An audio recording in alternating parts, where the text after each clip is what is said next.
रामचंद्र भगवान की। अब महाराज केवट राम जी की एक भी बात ना सुन रहा।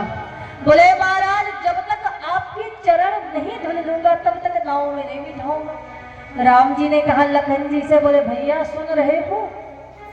लखन जी ने कहा और मुंह लगाओ, और लगाओ।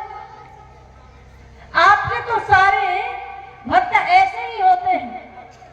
सुमंत जी को आप भेज रहे हो तो वो जाने के लिए तैयार नहीं, इनको बुला रहे हो तो ये आने के लिए तैयार नहीं।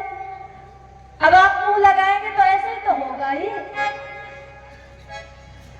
राम जी ने कहा लखन ये हमसे प्रेम करते हैं। बोले हमें तो प्रेम नहीं दिख रहा है।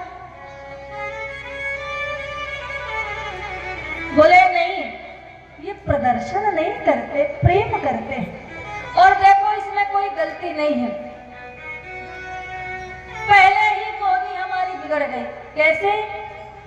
जैसे जब हम सुबह सुबह दुकान में जाते हैं, ग्राहक जाता है दुकान में कुछ सामान लेने के लिए और उधार ले लिया तो पूरा दिन दुकानदार को उधारी का ही सामना करना पड़ता है ना?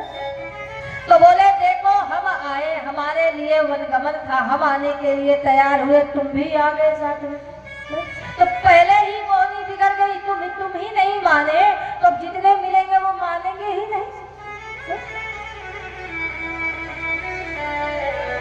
राम जी ने कहा केवट भैया से, भैया अच्छा कोई और उपाय हो सकता है?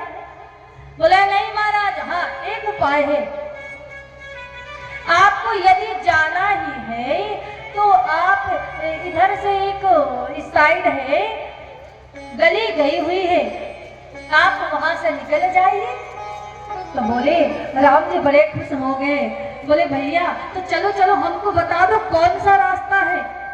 केवट भैया ने कहा वाह महाराज, यदि हम आपको बता देंगे कि ये रास्ता यहाँ से रास्ता है और सुबह का टाइम है तो राहगीर जो आ रहे हैं यदि उन्होंने देख लिया तो फिर तो कोई हमारी नाव में ही नहीं बैठेगा, सब लोग पैदल ही निकल जाएंगे और उस पार हो जाएंगे। ऐसा करो महाराज, यदि आपको इस गली से ही जाना है तो आप पहले पूरा दिन इंतजार कीजिए और जब शाम हो जाएगी, सूर्यास्त होगा, उस समय में बता दूंगा तो आप चले जाना।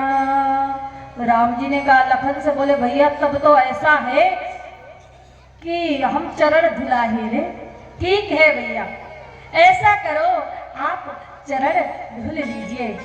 अब महाराज जब चरण के लिए कह दिया, धुलने के लिए, बोले ठीक है महाराज।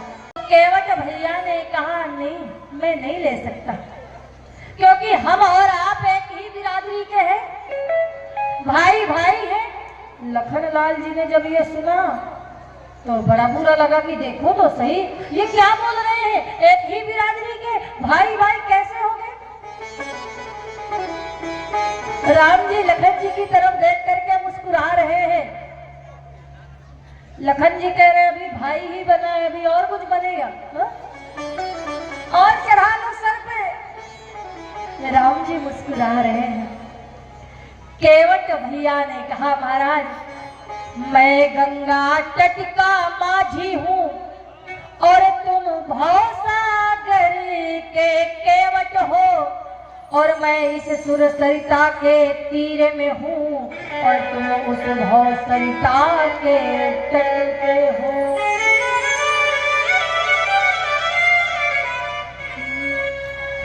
मजदूर कहीं मजदूरों से मजदूरी लेते हैं भैया, मल्लाह कहीं मल्लाहों से मजदूरी लेते हैं भैया। अपने को ऋणी समझते हो तो तुम ऋण वहीं चुका देना और मैंने तुमको है पार किया, तुम मुझको पार लगा देना।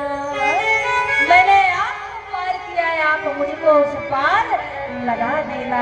कहने का भाव है कि महाराज भक्त का भाव कितना प्यारा है। किसी शायर ने बड़ी सुंदर बात कही कि इश्क एक तरफा हो, इसके एक तरफा हो तो मगरूर हो जाऊंगा मैं।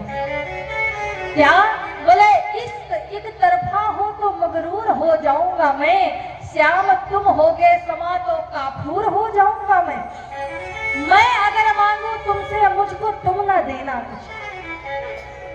क्यों? मैं अगर मांगू तुमसे मुझको तुम ना देना कुछ, वरना प्रेमी नहीं मजदूर हो जाऊंगा मैं अगर देखूं तो देखूं, मैं अगर चाहूं तो चाहूं, तुम ना मुझे चाहना, तुमने यदि चाहा तो मगरूर हो जाऊंगा मैं अगर तड़पूं तो तुम ना तड़पना, मैं अगर तड़पूं तो तुम ना तड़पना, वरना महाराज आंखों से तुम्हारे दूर हो जाऊंगा मैं, आंखों से तुम्हारे दूर होगा। मैं अगर देखूं तो देखूं, तुम ना मुझको देखना, तुमने अगर देखा तो मशहूर हो जाऊंगा मैं अगर तड़पूं तो दृढ़ से बिंदु टपकाना ना, वरना आंखों से तुम्हारे दूर हो जाऊंगा मैं, वरना आंखों से तुम्हारे दूर हो जाऊंगा। कितना सुंदर भाव है। ये होता है प्रेम, ये होती है मित्रता, ये होती है महाराज। अच्छा, दोस्ती कब टूटती है? कोई बता सकता है? दोस्ती कब टूटती है? बोलो, कब टूटती है दोस्ती? सुनो, दोस्ती कभी टूटती नहीं है, और जो टूट जाए वो दोस्ती ही नहीं है। मित्रता कैसी होनी चाहिए? देखो, दूध में जब पानी जाता है, दूध में जब पानी जाता है तो दूध में मिलने के बाद वो पानी पानी नहीं रहता, क्या बन जाता है?